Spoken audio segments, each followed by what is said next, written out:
La noche de este viernes, diputados locales aprobaron la Ley de Iniciativa y Reconstrucción y Recuperación para la Ciudad de México.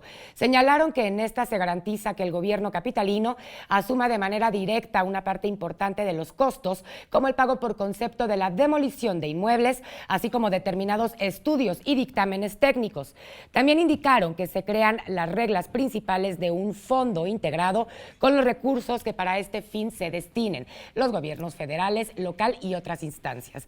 Entre las estrategias se encuentra garantizar el reforzamiento y reestructuración de inmuebles afectados y de todas las edificaciones de la ciudad a mediano y largo plazo. Esto fue lo que dijo el jefe de gobierno al respecto.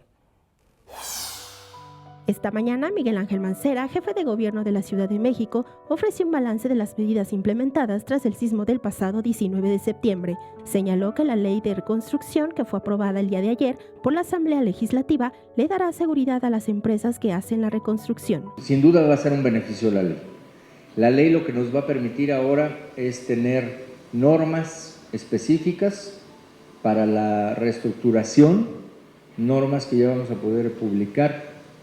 Seguramente el lunes estaremos ya trabajando para estas publicaciones de normas específicas en la reconstrucción. El mandatario local realizará apoyos junto con la Secretaría de Desarrollo Rural y Equidad para las Comunidades al entregar tarjetas solo para aquellas personas que tuvieron en su inmueble un daño parcial y de daño total, y buscarán fundaciones que podrían estar interesadas en apoyar a las personas de dicha tarjeta. Se van a entregar tarjetas, ojo, estas tarjetas llevan un doble componente, llevan 90,000 pesos del gobierno federal y llevan 30,000 pesos del gobierno de la Ciudad de México, las que son de daño total. Solamente va a haber dos tipos de tarjetas, de daño parcial y de daño total.